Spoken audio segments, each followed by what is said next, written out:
রসুলের কাছে যাওয়ার কথা যেটা আল্লাহ বলেছেন সেটা কি ওই সময়ের জন্য না কিয়ামত পর্যন্ত? একটু কথা বলেন, কোন পর্যন্ত? কিয়ামত পর্যন্ত এই আয়াতের হুকুম থাকবে। তো এখন সেখানে আমি বলেছিলাম, মনে করেন আমরা গুনাহ করেছি, গুনাহ তো আমরা সবাই করি। গুনাহ যখন করেছি আমরা রসুলের কাছে যেতে পারবো না, যেহেতু রসুল মদিনায় ফাঁকে, অর্থাৎ সেখানে মদিনা মুনাওয়ারা আমরা এত টাকা খরচ করি, কেমনে যাব? এই আপত্তি যদি করি সেটারও আমি জবাব দিয়েছি। সূরা আহজাবের 6 নম্বর আয়াতে আল্লাহ বলছেন, আন-নাবিয়্যু আওলা বিল মুমিনিনা মিন আনফুসিহিম, নবী মুসলমানদের মুমিনের জানের চাইতে আরও কাছে, জানের চাইতে আরও কাছে। তাহলে ওখানে কি, তাহলে আমরা কি করব?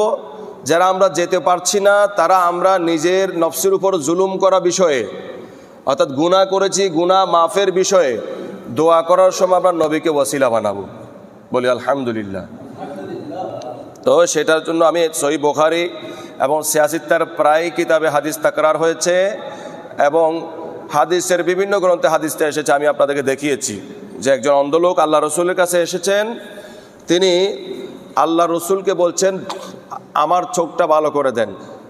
আল্লাহ রসুল সেখানে কি করলেন? অপশন দিলেন, দুনিয়াতে চাইলে আমি ভালো করে দিতে পারি, চাইলে তোমার জন্য কিয়ামতে ভালো কিছু বরাদ্দ রাখতে পারি। এখন তিনি বলছেন না, আমাকে দুনিয়ায় চোখ ভালো করে দেন। তো সেখানে যে দোয়াটা বলেছিলেন ওই দোয়াটা তো আমি আপনাদের সবাইকে শুনিয়েছি যে আল্লাহ আমি আপনার কাছে চাই, আপনার নিকট মনোনিবেশ করছি বিনবিয়্যির রহমা, এই রহমতের নবীকে ওসিলা নিয়ে। এবং পরের অংশ, ইয়া মুহাম্মদ, হ্যাঁ মুহাম্মদ সাল্লাল্লাহু আলাইহি ওয়াসাল্লাম, আমি আপনার নিকট এবার মনোনিবেশ করলাম, আপনার দিকে মোতাবাজ্জে হলাম, কেন? আল্লাহ যেন রহমতের দৃষ্টি আমার দিকে দেয়। সুবহানাল্লাহ।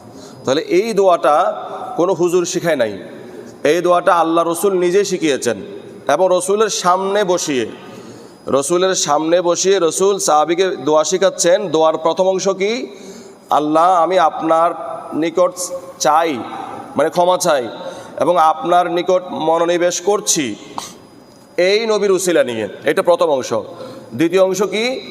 হ্যাঁ মুহাম্মদ ইসলাম, আমি আপনার নিকট মোতাওয়াজ্জে হলাম, আপনার নিকট আমার চেহারা করলাম, মনোনিবেশ করলাম, কেন? আল্লাহ যাতে রহমতের দৃষ্টি আমার দিকে দেয়। তাহলে প্রথম অংশ রহমতের নবীর উসিলা নিয়ে আপনার কাছে চাই, দ্বিতীয় অংশ নবীর দিকে মনোনিবেশ করলাম, আপনি রহমতের দৃষ্টি আমার দিকে দিবেন। এই দোয়াটা শিখিয়েছেন কে? আল্লাহ রসুল নিজে শিখিয়েছেন। তাহলে আপনি বেদাত বলেন, শিরিক বলেন, মনে দুশ্মনী থাকলে যা মন চাই তা বলেন, এটা তো আপন যাদের মত যেরকম, ফত যেরকম, এরকম অনেকেই বলতে পারে, কিন্তু দোয়াটা শিখিয়েছেন আল্লাহ রসুল। আল্লাহ আমাদের সবাইকে মানার তৌফিক দান করুন। তাহলে আল্লাহ রসুলের কাছে যাওয়া, এটার একটা অর্থ করলাম কি, যে রসুলের কাছে যদি সম্ভব হয় আমরা মদিনা মুনাওয়ারা যাব, একেবারে সরাসরি নিয়ত করে, হজের মৌসুমে না। আর যারা বলছে হজ করতে যাই মক্কা শরীফ যাই, মদিনা শরীফ যাই না, তারা তো দুশ্মনী মাথায় নিয়ে বলছেন। এটা তো একদম সারাহাতান দুশ্মনী।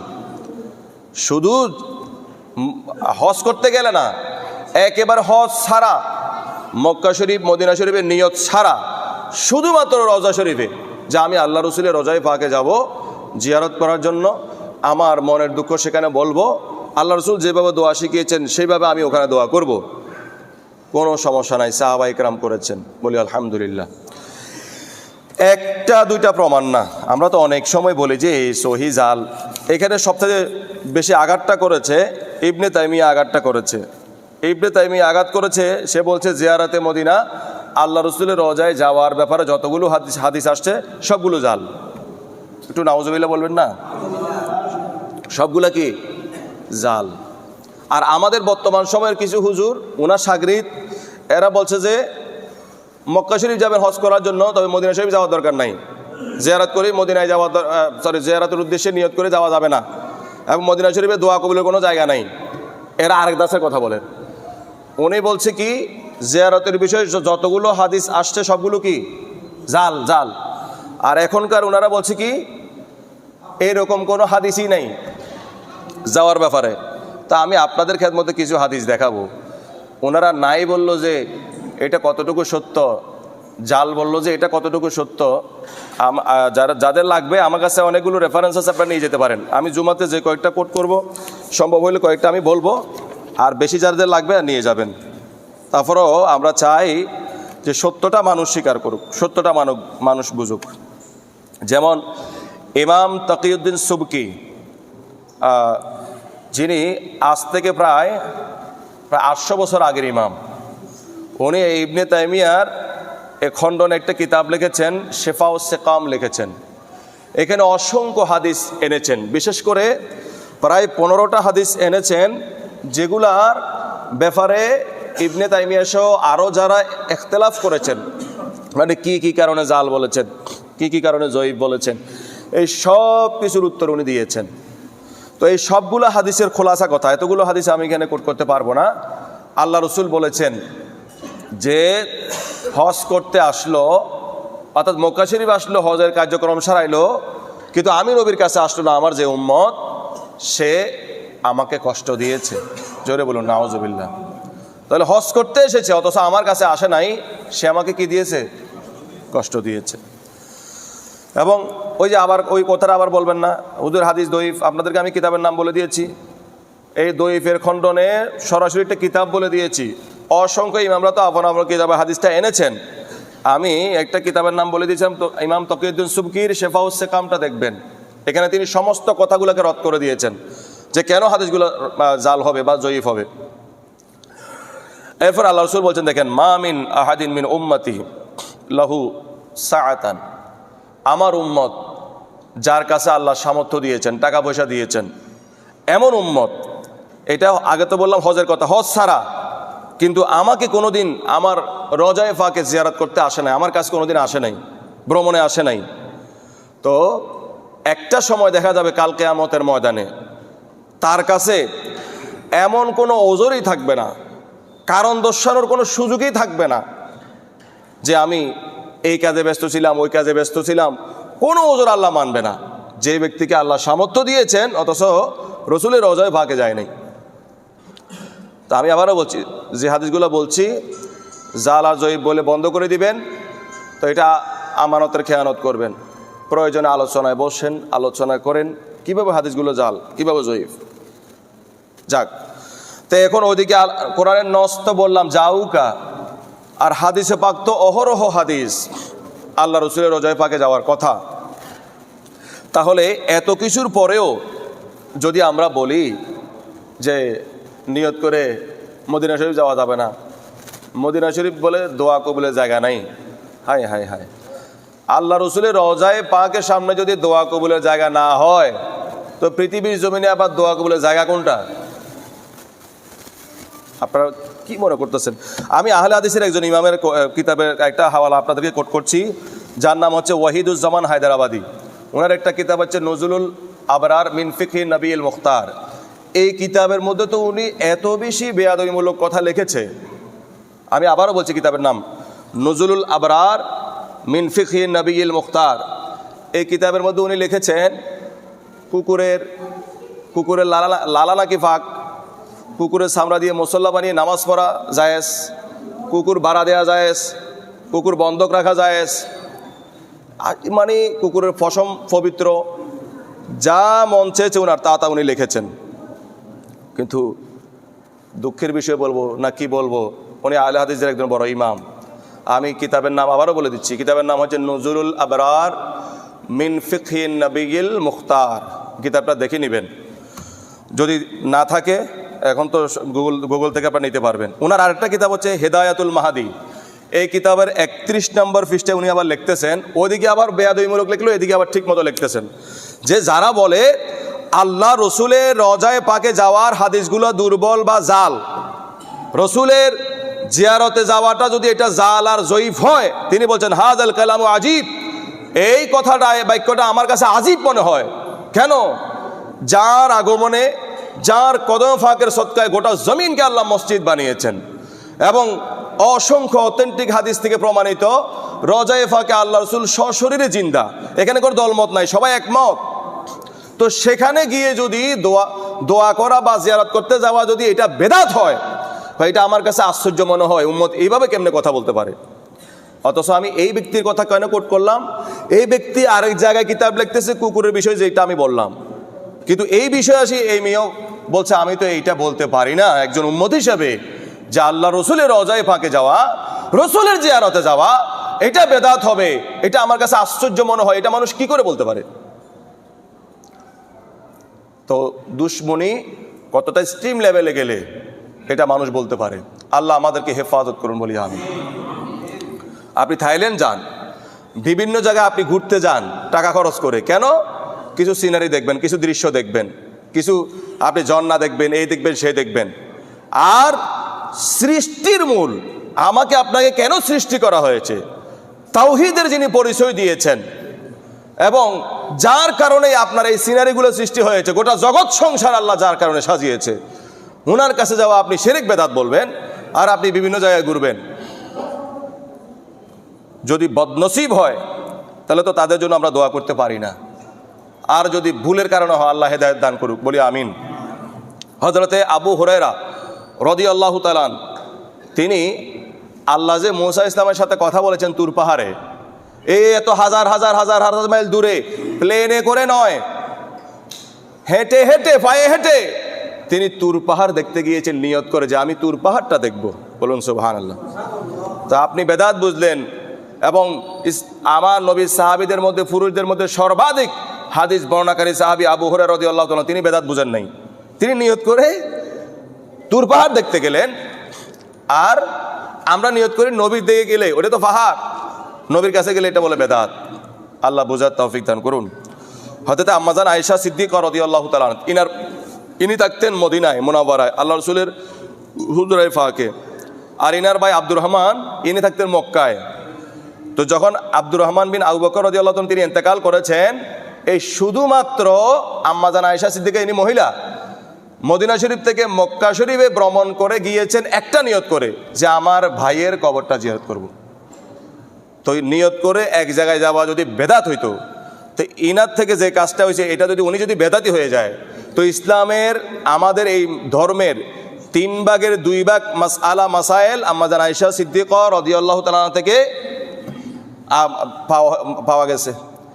তাহলে আমরা তো এই কোনো কাজই করতে পারবো না, যেহেতু উনার থেকে 2 ভাগ পাওয়া গেছে, সবগুলো তো তাহলে বেদাতি মাসালা হয়ে যাবে। তাহলে নিয়ত করে ভ্রমণ করা বেদাত, নিয়ত করে কোনো মসজিদে সওয়াব বেশি পাওয়া যাবে এই নিয়ত করে যাওয়াটা কি? তো কোনটা বেদাত কোনটা দাত আমরা না বুঝে আন্তাজি বলি। আল্লাহ আমাদেরকে বুঝার তৌফিক দান করুন।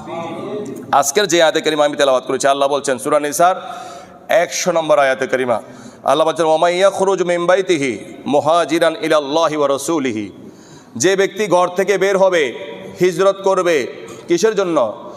আল্লাহর দিকে এবং রসুলের দিকে। কোন দিকে? কথা বলেন না কেন? যে ব্যক্তি আপন ঘর থেকে বের হবে থাইল্যান্ড যাওয়ার জন্য নয়, লন্ডন যাওয়ার জন্য নয়, আল্লাহ এবং রসুলের দিকে। তো আল্লাহ কি বলছেন?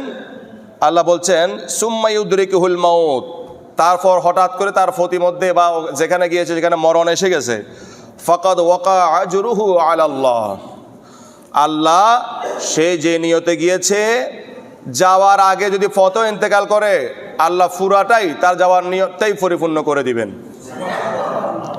ওয়া কানা আল্লাহু গফুরুর রহিমা। তো এখন একটু চিন্তা করেন তো, যখন আল্লাহ রসুলের জিয়ারতে যাবে তখন এই আয়াতে কারিমা অনুযায়ী সে কোন দিকে গেল? রাসূলের দিকে গেল। কোন দিকে গেল? তো রাসূলের দিকে যদি ঘর থেকে বের হয়ে যায়, ইন্তেকাল হলেও লাভ আছে না নাই?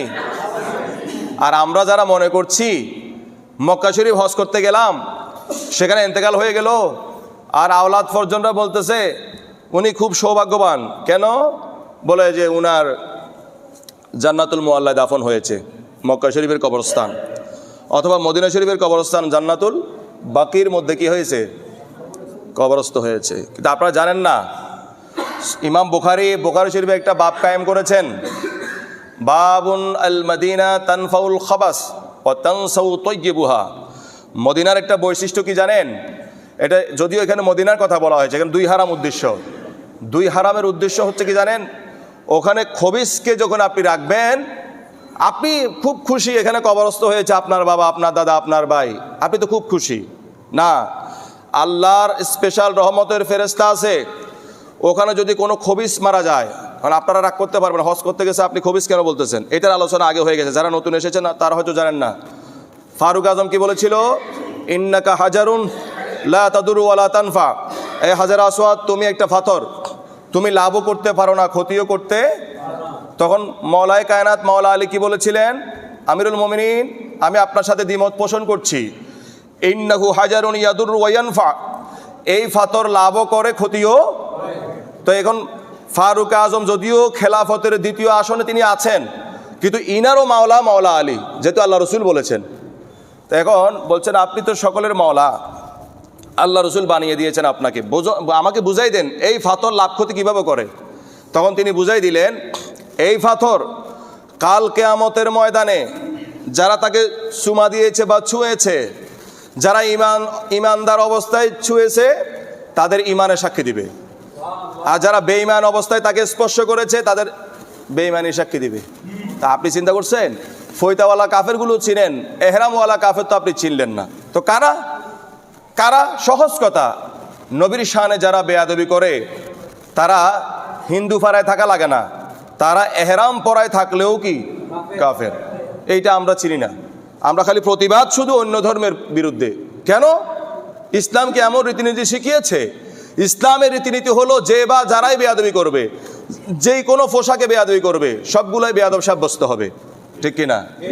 ফয়তাওয়ালা হিন্দু পাড়ার লোকে বেয়াদবি করলে সেটা বেয়াদবি হবে, আর মসজিদের ইমাম মিম্বারে দাঁড়িয়ে আমার রসুলের রওজায়ে পাকে যাওয়াটা বেদাত বলবে, শিরিক বলবে, আপনি তাকে ইমাম বলবেন আর ওরে বলবেন যে কাফের। না, ইসলাম এই শিক্ষা দেয় নাই। ড্রেস আপ যেটাই হোক, ধর্ম যেটাই হোক, যে কেউ নবীর শানে বেয়াদবি করবে বেয়াদব সাব্যস্ত হবে। কথা বুঝেছেন?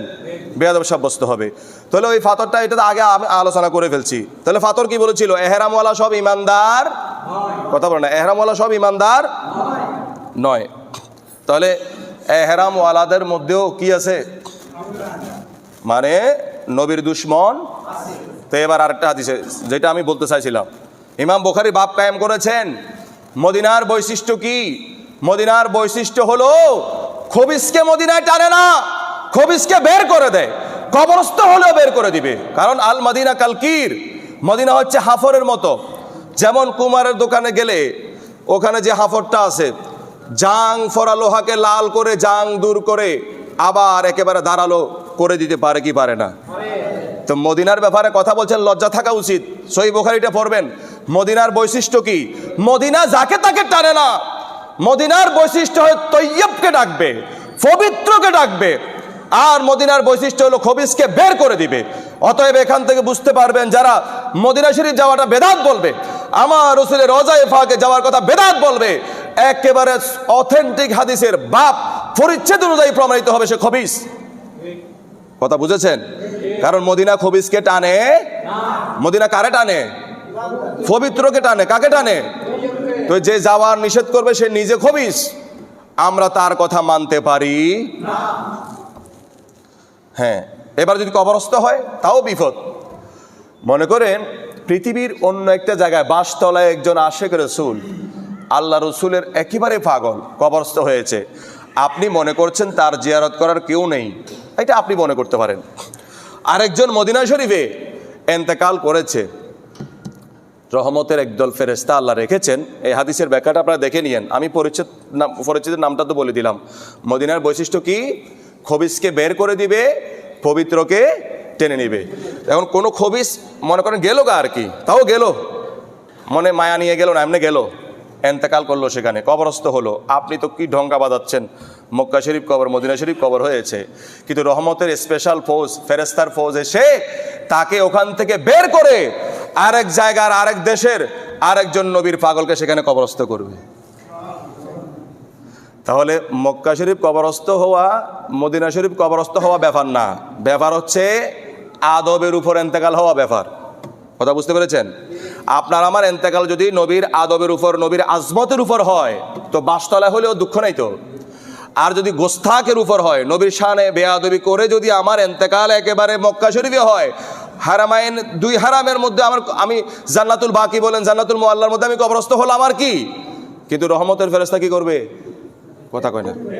মনে হচ্ছে যেন আমি আপনাদেরকে ফুতির গল্প বলতেছি, সহিহ বুখারীর হাদিস বলতেছি। কি করে দিবে? অতএব ওখানে মরা বড় কথা নয়, আমাদের বড় বিষয়টা হলো আমরা যেন আদব রক্ষা করি। কি রক্ষা করি? আদব রক্ষা করি। তাহলে এবার যারা বলছে যে আমরা মরার কাছে কেন যাই, আমাদের রসুল কি রওজায়ে পাকে মরা? কয়টা হাদিস লাগবে আপনাদের? কেন আপনারা এই কথাগুলো হাদিসের দোহাই দেন, আবার হাদিসে থাকলে মানেনও না? এমনি হাদিসে দোহাই দিই আমরা, কিন্তু হাদিস থাকলে এটা আবার মানিও না। কেন মানি না আল্লাহ জানে।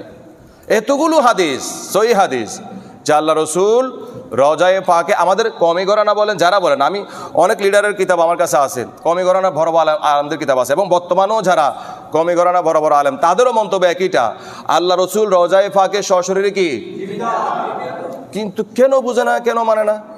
তাহলে চিন্তা যদি হয় তো সেখানে দেখেন, আমি অনেকগুলো কথা আগেও বলেছি, আমি একটু সংক্ষেপে বলে যাবো। রেফারেন্স আমার কাছে আছে, আপনারা নিয়ে যাবেন। আম্মাজান আয়েশা সিদ্দিকা রাদিয়াল্লাহু তাআলা আনহা, ওনার কাছে একদল সাহাবী আসলো, সেখানে তাবিরও ছিল যে মদিনা শরীফ, আমরা তো একবার অনাবৃষ্টিতে আমরা অবস্থা খারাপ, আমরা কি করব? তো আম্মাজান আয়েশা সিদ্দিকা রাদিয়াল্লাহু তাআলা তিনি বলছেন যে তোমরা একটা কাজ করো, আল্লাহ রসুলের যে রওজায়ে পাক আছে এখান থেকে আসমানের সাথে একটা কানেকশন করা লাগবে, মানে একটা ছিদ্র করা লাগবে, যাতে করে রসুলের রওজায়ে পাক থেকে সরাসরি আসমান পর্যন্ত খোলা থাকে। কি থাকে? সাহাবায়ে কেরাম আর বলে নাই যে না আমরা এটা কেন করব, তারা এটা করেছেন। করা মাত্র সেখানে কাজ শেষ হওয়ার আগে আগেই আল্লাহ মুষলধারে বৃষ্টি দিয়ে দিয়েছেন। এটা কোনো গল্প না, এটা কোনো গল্প বলি না আমরা আপনাদেরকে। মিশকাতের মধ্যেও পাবেন, আরও ইমাম দারমি তার সুনানে দারমির মধ্যে নোট করেছেন, প্রথম খণ্ডে 56 নম্বর পৃষ্ঠায়। আরও অনেকগুলো রেফারেন্স, একটা হাদিসের সাথে 10-12টা করে রেফারেন্স আমি সংগ্রহ করেছি, যাদের লাগবে নেবেন। তাহলে এরা করছে মুষলধারে বৃষ্টি হয়েছে, এটা আজ পর্যন্ত জানালা আকারে রওজায়ে পাকে এখনো দেখা যায় ছোট, এটা কিন্তু করা হয়েছে তখন। তাহলে অনেকে জিজ্ঞেস করে রওজায়ে পাকের উপর একটা ছোট্ট জানালার মতো দেখা যায় কেন? এটা এখন করা হয় না, এটা তখন 1500 বছর আগে করা হয়েছে। কেন? অনাবৃষ্টি থেকে বাঁচার জন্য। বলুন, অনাবৃষ্টি থেকে বাঁচার জন্য। একইভাবে হযরত ওমর রাদিয়াল্লাহু তাআলা আনহু, ওনার খেলাফতে একবার এরকম মদিনায় কাহাত সৃষ্টি হয়েছে, অর্থাৎ দুর্ভিক্ষ হয়েছে। তখন এই যে মুসান্নাফ ইবনে আবি শাইবার মধ্যে 6ষ্ঠ খণ্ডে 356 নম্বর পৃষ্ঠায়, এবং ইমাম বাইহাকি দালালুন নবুয়তের মধ্যে এনেছেন, আরও অনেকে এনেছেন। তারা সবাই এসে ফারুক আজমের সময়ে তারা এসে আল্লাহ রসুলের রওজায়ে পাকে এসে বলছে, কি বলছে? ইস্তাসকি লি উম্মাতিকা ফাইন্নাহুম কাদ হালাকু, ইয়া রাসূলুল্লাহ, আপনার উম্মতের জন্য বৃষ্টির ব্যবস্থা করুন, আপনার উম্মত ধ্বংস হয়ে যাচ্ছে। এই দোয়া করে ফেরত যাওয়ার আগে আগে আল্লাহ বৃষ্টি দিয়ে দিয়েছেন। তারা কি মরার কাছে গিয়েছে? আচ্ছা, মরার কাছেই যাক, আপনাদের যদি বেয়াদবি করতে মন চায় মরার কাছে, কিন্তু গিয়েছে তো, আপনি তো যাওয়াটা নিষেধ করতেছেন, বেদাত বলতেছেন। এরা তো বিপদে পড়ে আল্লাহ রসুলের কাছে কি গিয়েছেন, এবং নিয়ত করে গিয়েছেন। কিসের নিয়তে? বৃষ্টির নিয়তে গিয়েছেন। তাহলে আমরা জিয়ারতে নিতেও যেতে পারবো না? জিয়ারত তো এটা সুন্নত একটা কাজ, ভালো একটা কাজ। আল্লাহ সবাইকে বোঝার তৌফিক দান করুন। হযরত ইমাম আহমদ ইবনে হাম্বল, তিনি তার মুসনাদ আহমদে 5ম খণ্ড 422 নম্বর পৃষ্ঠায়, ইমাম হাকে তার আল মুস্তাদরাকের মধ্যে আরও অনেকে নোট করেছেন। হযরত আবু আইয়ুব আনসারী আল্লাহ রসুলের রওজার দিকে মাথাটাকে একটু নিচু করে তিনি কি যেন পড়তেছেন, তিনি তিনার হালে আছেন। এদিকে মারওয়ান এসেছেন, ওই সময় মদিনার গভর্নর ছিল কে? মারওয়ান এসে বলছে, আতাদরি মা তাসনা, এই আল্লাহর বান্দা তুমি কি করতেছো তুমি জানো? এখানে তো কিছু না, এখানে তো পাথর, এটা একটা পাথর, পাথরের দিকে তুমি এমনি চেয়ে আছো কেন? এটা অনেকে বলেছে এটাকে পাথর। নাউজুবিল্লাহ বলুন। আল্লাহ রসুলকে আল্লাহ রসুলের রওজা পাককে অনেকে পাথর মেনশন করেছে। ঠিক এই মারওয়ান সর্বপ্রথম বেয়াদবিটা করতেছে, তুমি পাথরের কাছে এবার মাথা নত করে বসে আছো কেন? তখন তিনি তার চেহারাটা যখন ঘুরাইলেন, তখন মারওয়ান একটু ভয় পেয়ে গেলেন, এটা তো নবী সাহাবী আবু আইয়ুব আনসারী, সুবহানাল্লাহ। তিনি বলছেন, নাম জিতু রাসূলুল্লাহি সাল্লাল্লাহু তাআলা আলাইহি ওয়াসাল্লাম ওয়ালাম আতিল হাজারা। এ মারওয়ান, আমি কোন পাথরের কাছে আসি নাই, আমি এসেছি আমার দয়াল রসুলের কাছে। সাহাবী বলে রসুলের কাছে এসেছি, উম্মত বলে ওখানে যাওয়া কি কথা কয় না, তো কাটটা মানবেন? কথা কয় না, কাটটা মানবেন? সাহাবী বলে আমি বিপদে পড়ে আমার রসুলের কাছে এসেছি, কোনো পাথরের কাছে আসি নাই। আর এই নাসিরউদ্দিন আলবানী বলেন, ইবনে তাইমিয়া বলেন, এরা লাঠি দিয়ে দেখিয়ে দিয়েছে এটা একটা পাথর। কয়েকজনের নাউজুবিল্লাহ বলছেন কেন? এটা একটা পাথর শুধু না, এখানে আমার নবীজি আছেন। তো বেয়াদবি, এই জন্যই বললাম বেয়াদবি কোথায় ঠেকলে ইবনে তাইমিয়ার শাগরিদের আর দুইটা রেফারেন্স দিয়ে আমি শেষ করছি। যেমন এরই তার তফসির হচ্ছে তফসিরুল কোরআনিল আযীম, এটার প্রথম খণ্ড 520 নম্বর পৃষ্ঠায় ওই যে জাউকার ব্যাখ্যায় এখানে তিনি ঘটনা এনেছেন, যেটা মানে কি ইদা ওয়াকাত, যারা বলেছেন যে ওই সময়ে এই প্রেক্ষাপটটা এখন চলবে না তাদের জন্য বলে দিলাম, তফসির এখনও আছে, আপনারা খুলে দেখবেন। ইনি বলছেন ইদা ওয়াকাত মিনহুমুল খতা ওয়াল ইসিয়ান আইয়াতু ইলা রাসূল সাল্লাল্লাহু তাআলা আলাইহি ওয়াসাল্লাম। এই জাউকা মানে কি, যখন কোনো মানুষ বলতে খালি ওই 1,500 বছর আগের মানুষগুলা না, এখনকার মানুষ কি গুনাহ করে না? নাকি এখনকার মানুষের গুনাহ নাই? কথা বলে না কেন, গুনাহ নাই? যখন কোনো মানুষের গুনাহ সংগঠিত হয় তারা যেন রসুলের কাছে আসে, ওয়াস্তাগফিরুল্লাহ ইনদাহু, রসুলের কাছে গিয়ে আল্লাহর কাছে ক্ষমা চায়, ওয়াসআলুহু আইয়াস্তাগফিরু লাহুম, এবং আল্লাহ রসুলকে ওসিলা বানিয়ে আল্লাহ রসুলও তাদের পক্ষে আল্লাহর কাছে ক্ষমা চায় বা সুপারিশ করে। তখন ফাইন্নাহুম ইদা ফাআলু যালিকা তাবাল্লাহু আলাইহিম, যে আমি এমন করেছি, আপনার রসুলের দরবারে এসেছি, আপনি আমার দিকে দয়া পরবশয় অর্থাৎ দয়ার নজর করুন। তো এই কিতাবে এসেছে আল্লাহ সাথে সাথে মাফ করে দেয়। এ ফাওয়াজাদুল্লাহ, ওই আমি কোরআন আয়াত বলেছেন ফাওয়াজাদুল্লাহ, তখন ওই বান্দা, ওই উম্মত, ওই গুনাহগার ব্যক্তি ফাওয়াজাদুল্লাহ, আল্লাহকে পেয়ে যাবে। কোন অবস্থায়? তাওয়াবার রহিমা, তওবা কবুল করতেছে এবং আল্লাহ দয়া পরবশ হচ্ছে, এই অবস্থায় পাবে। আরেকটা রেফারেন্স দিচ্ছি আমি, এই তাফসীরুল কোরআনুল আযীম, হাফেজ ইবনে কাসির, যিনি ইবনে তাইমিয়ার শাগরিদ, এই প্রথম খণ্ড 521 নম্বর পৃষ্ঠা দেখবেন, সেখানে একটা ঘটনা তিনি উল্লেখ করেছেন। হযরত উতবী তিনি বলছেন আমি রসুলের রওজায়ে পাকের সামনে বসা। এগুলো কি আল্লাহ রসুলের ইন্তেকালের আগের কথা না পরের কথা? সব পরের কথা। তিনি দেখলেন একজন লোক এসে আল্লাহ রসুলের কাছে এসে কথা বলতেছে, মনে হচ্ছে যেন জীবিত মানুষের সাথে কথা বলেন। আমার রসুলের রওজায়ে পাকের সামনে এসে কথা বলতেছেন, ইয়া রাসূলুল্লাহ, রসুলকে ডাক দিয়ে বলছেন সামি'তুল্লাহ ইয়াকুল, আল্লাহকে বলতে শুনেছি আপনার মাধ্যমে। আল্লাহকে, আচ্ছা কোরআন কার কথা? কিন্তু শুনেছি, সাহাবায়ে কেরাম শুনেছে কার থেকে? সেজন্য বলছে আল্লাহ আপনার কথা শুনেছি আমার রসুলকে বলতে। কি বলেছে? ওই যে আয়াতটা, ওয়ালাউ আন্নাহুম ইদ যালামু আনফুসাহুম জাউকা ফাস্তাগফিরুল্লাহ ওয়াস্তাগফার লাহুমুর রাসূল লাওয়াজাদুল্লাহ তাওয়াবার রহিমা। এটা আপনার কথা রসুল থেকে শুনেছি, অতএব পরিপূর্ণ বিশ্বাস, শ্রদ্ধা, ভক্তি নিয়ে এসেছি। ওয়াকাদ জিতুকা মুস্তাগফিরান লিযামবি, আপনি তো বলেছেন আপনার রসুলের কাছে আসলে আপনি ক্ষমা করে দিবেন গুনাহ, সেই আশা নিয়ে, সেই উদ্দীপনা নিয়ে আমি এসে গেলাম। অতএব এবং ওয়া মুস্তাশফিআন বিকা, এবং আল্লাহ রসুলের সুপারিশ কামনা করে এখানে এসে গেলাম, আপনি আমার গুনাহ ক্ষমা করে দিন। এইরকম একটা দোয়া করেছেন।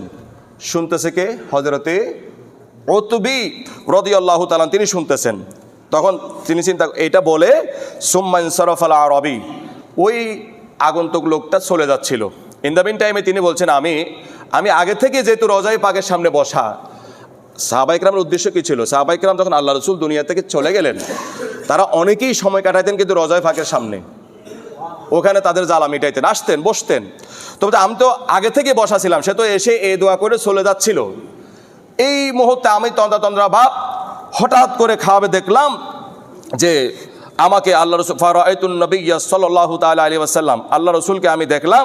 রসুল আরবি সাল্লাল্লাহু তাআলা আলাইহি ওয়া সাল্লাম আমাকে বললেন, ইয়া উতবী ফাবাশশিরহু আন্নাল্লাহা কাদ গফারা লাক, এই উতবী আমার এই উম্মতকে বলে দাও, সে আমার কাছে এসে আল্লাহর কাছে ফরিয়াদ করেছে, আমিও তার পক্ষে বলেছি, আল্লাহ সুসংবাদ দিয়েছে, সে যাইতে দিও না, যেখান থেকে এসেছে এখানে ফেরত দিও না। সুসংবাদটা পাওয়ার আগে তুমি বলে দাও আল্লাহ তার জীবনে গুনাহ মাফ করে দিয়েছে।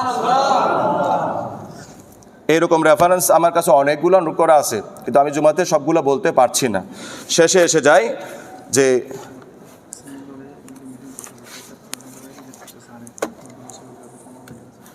যাই হোক, এখন আমরা জানি যে আমাদের স্বাধীনতার সময় দেখবেন এই যখন পাঞ্জাবিরা এসেছে, এগুলো আমাদের শোনা কথা, আমরা তার ওই সময় ছিলাম না। তখন তারা মুসলমান, কে হিন্দু কে মুসলমান এটা কেমনে চিনত? তো ইতিহাস বলে অনেক হিন্দুরাও তখন কলমা পড়ছিল, কলমা পড়া শুরু করছে। কেন? কথা কয় না। এই বলেন না, জীবন বাঁচানোর জন্য। জীবন, আচ্ছা আপনারা কি কোনোদিন চিন্তা করেছেন যে আল্লাহ নামাজ রোজা, যেমন 5 ওয়াক্ত নামাজ ফরজ করেছেন, এভাবে রমজানে 30টা রোজা ফরজ করেছেন, সামর্থ্যবান ব্যক্তির উপর জাকাত হজ ফরজ করেছেন, তাই না? কেন করলেন? যদি আপনি মনে করেন এটা আল্লাহ আমাদেরকে বাধ্য করেছে, এটা আল্লাহর চাওয়া, তাহলে আপনি ফেল মারছেন। এটা আল্লাহর চাওয়া না, আল্লাহ বাধ্য করেছেন। এই জন্য আল্লাহ জানে আল্লাহর বান্দাকে কোন দিকে পরিচালিত করতে হবে। এই জন্য সম্পূর্ণ একটা প্রশ্ন এসেছে, সেটাও আমি উত্তর দিয়ে দেব। আল্লাহ জানেন যে আমার বান্দাকে আমি সৃষ্টি করেছি, গাইডলাইন কীভাবে দিতে হবে, তাদের উপর বাধ্য করে দিয়েছেন নামাজটা এই জন্যই যাতে করে তারা প্র্যাকটিস করতে পারে আল্লাহর দিকে যাওয়ার, যেখান থেকে এসেছে ওখানে যাওয়ার যে একটা প্র্যাকটিস, সেই জন্য আল্লাহ কিছু কিছু কাজ একেবারে বাধ্য করে দিয়েছেন। কিন্তু অথেন্টিক হাদিসে আমরা প্রমাণ দেখতেছি রব্বুল আলামিনের কথা আল্লাহ রসুল থেকে, মানে হাদিসে কুদসিও আমরা দেখতেছি যে বান্দা আল্লাহর একেবারে কাছে যায়, মানে প্রিয় হয়ে যায়, ক্লোজ হয়ে যায়, বন্ধু হয়ে যায় ফরজের মাধ্যমে না, নফলের মাধ্যমে। তো এখন এই অথেন্টিক হাদিস থেকে কি আপনি বলবেন তাহলে ফরজ বাদ, শুধু নফল নিব, এটা বলা যাবে না? এখানে কথাটা নাই। তারপর আপনাকে যোগ করতে হবে, যারা ফরজ এটা বাধ্য, এটা আদায়ের পরে ওই নফলটাকে বেশি বেশি নিবে, তারা আল্লাহর কি হবে? এবার যারা আল্লাহর বাধ্য করা ফরজটা বাদ দিবে, শুধু নফলটা নিবে, তারা প্রতারক হবে, বন্ড হবে। কথা বুঝতেছেন? প্রতারক আর কি হবে? বন্ড এবং প্রতারক হবে শুধু নফলটা নিলে। আর এক শ্রেণীর মানুষ, হেরা কি বলে জানেন? কি দরকার এত নফলের, ফরজগুলো আদায় করলে বাস। বাস মানে কি? বাস মানে কি আমি বুঝলাম না। বাস মানে কি বললেন আপনি? যে ফরজগুলো আদায় করলে তো হইলো, ফরজগুলো আদায় করা, বাকি কিছুর দরকার নাই।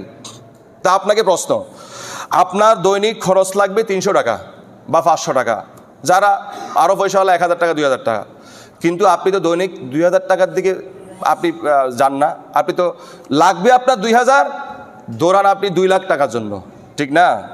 নাকি ভুল বললাম? আপনার মাসে লাগবে 40,000, কিন্তু আপনি চেষ্টা করেন কয়েক লাখ টাকার মাসে, করেন কি করেন না? এমনকি বান্দা আছে যে বলবে আমার যত লাগবে হুজুর আমি ততই চেষ্টা করি, এর বাইরে চেষ্টা করি না। এরকম বান্দা কি পাওয়া যায়? পাওয়া গেলে ধন্যবাদ, ওয়েলকাম ওনাকে। কিন্তু বেশিরভাগ বান্দা যা লাগবে তার থেকে বেশির পিছনে দৌড়ায় কি দৌড়ায় না? দেখবেন তাহলে আবার আমরা দিন আর দুনিয়া পার্থক্য করতে পারলাম না।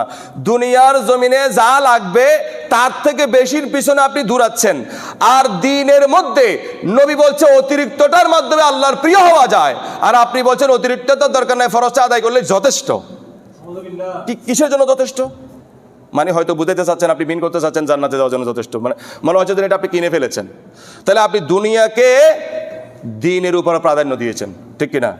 কারণ দুনিয়ার ক্ষেত্রে আপনি যা লাগবে তার থেকে বেশি আপনি কামাই করার জন্য চেষ্টা করেন, আর দিনের ক্ষেত্রে আপনি বলতেন শুধু ফরজ ফলে এনাফ।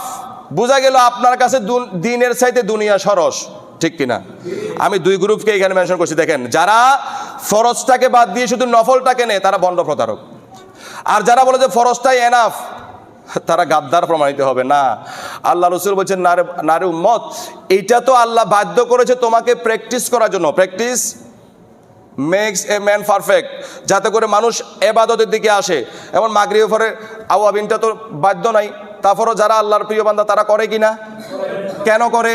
তারা বাধ্য যেটা দিয়েছে এটা করার পর ওইটাতে মজা লাগে, ঠিক কিনা? শাস্তের নামাজ পরে কি পড়ে না অনেকেই? কেন পড়ে? তাদের কাছে মজা লাগে। ওই যে আল্লাহ যে বাধ্য করেছেন মজা লাগবার জন্য, প্রিয় হবার জন্য। তো কথা হলো, হজ তো আল্লাহ ফরজ করে দিয়েছেন, মদিনা শরীফ যাওয়া ফরজ কেন করবে? আপনি কেন বলেন যে আল্লাহ বললো না কেন? আল্লাহ ইনডাইরেক্ট কেন বললো, ডাইরেক্ট কেন বললো না? কলেমার বিষয়। কলেমা কেউ মন থেকে ইসলামের মায়ায় পড়ে, আর কেউ পাঞ্জাবির গুলি থেকে বাঁচাতে, মানে নিজের জীবনকে বাঁচাতে হিন্দুও কলেমা পড়েছে, ঠিক কিনা? তো ইসলামের মধ্যে বাধ্য একটা বিষয় রেখেছে, আবার আল্লাহর প্রিয়ভাজন হওয়ার জন্য এগুলো বাধ্য বিষয় না, এগুলো নফল বিষয়। তাহলে বুঝাতে চাচ্ছেন আল্লাহ তোমাকে আমি বাধ্য করেছি এই বিষয়ে, এবার তোমার দিল, তোমার মন, তোমার প্রেম, তোমার আবেগ কি বলে সেটা আমি পরীক্ষার জন্য রেখে দিলাম। কথা বুঝেছেন? তাহলে মদিনা শরীফ যাওয়ার কথা নাই, মক্কা শরীফের সমস্ত হজের কার্যক্রম, মদিনা শরীফ যাওয়ার কথা নাই কেন? তো সেটা আমার আপনার ঈমানের পরীক্ষার মধ্যে আছে। কারণ আপনি হজ করতে যাবেন কি ইমানদার অবস্থায় নাকি বেঈমান অবস্থায়? ইমান ছাড়া কোনো আমল হবে? তো এবারে ইমানের মূলটা খুঁজেন। সহিহ বুখারীতে বাব কায়েম করেছেন যে আল্লাহ, সহিহ বুখারী এবং মুসলিম দুজনে বাব কায়েম করেছেন যে হুব্বুর রাসূলি মিনাল ঈমান, নবীর ভালোবাসা কি? তো ওখানে মদিনা শরীফ কি হজের কারণে যাবেন না ইমানের কারণে যাবেন? আপনার ওই হজ ইমান ছাড়া কবুল হবে না ইমানের দ্বারা কবুল হবে? তো সেই ইমানের মূল নবীজি। এবার বলেন যাওয়া লাগবে কি লাগবে না? আপনাকে আমি বাধ্য করে নিয়ে যাব না আপনার ইমান আপনাকে নিয়ে যাবে? হ্যাঁ, প্রশ্নটা হলো এটাই। এখানে মূল আছে সূরা রুমের 30 নম্বর আয়াত। কত নম্বর আয়াত? 30 নম্বর আয়াত। আল্লাহ বলছেন ফাকিম ওয়াজহাকা লিদ-দীনি হানিফা, হাবিব আপনার চেহারাকে মানে আপনার আফাদ মস্তককে যেই দ্বীনে হানিফ, যেটা আমি একনিষ্ঠ দিন, যেটা আমি পছন্দ করেছি সেটার উপর ইস্তেকামত রাখুন। ফিতরাতাল্লাহিল্লাতী ফাতারান নাস, যেই ফিতরতের উপর আল্লাহ সৃষ্টি করেছে সেটার উপরে আপনি চলুন, আপনার উম্মতকে চালান। এখন লা তাবদীলা লিখালকিল্লাহ, আল্লাহর সৃষ্টির কোনো পরিবর্তন নাই। যালিকা দ্বীনুল কাইয়্যিম, আর এটাই হলো সুস্পষ্ট সরল দিন। ওয়ালাকিন্না আকসারান নাসি লা ইয়ালামুন, অধিকাংশ মানুষ জানে না। এটা হলো সরল অনুবাদ। তাইলে এখানে আল্লাহ ফিতরাত বলতে কি বোঝানো হয়েছে, কি বুঝাইছেন? 1 নম্বর উত্তর, ফিতরাত মানে হচ্ছে দিন, মানে ইসলাম।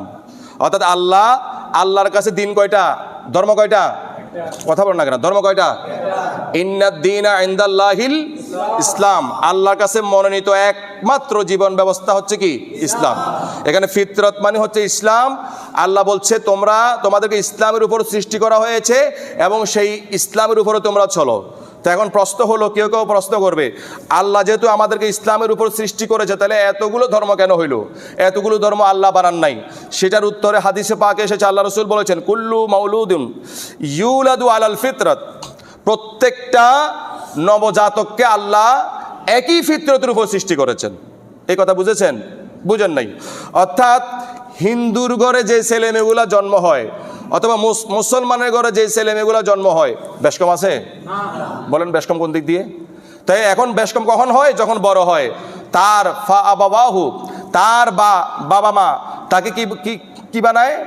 ইহুদি বানায়, নাসারা বানায়, খ্রিস্টান বানায়, মাজুসি বানায়। এটা কি আল্লাহ বানায় না মা বাবা বানায়? হ্যাঁ, এই জন্য বাল হওয়ার আগ পর্যন্ত দায়িত্বটা মা বাবার উপরে।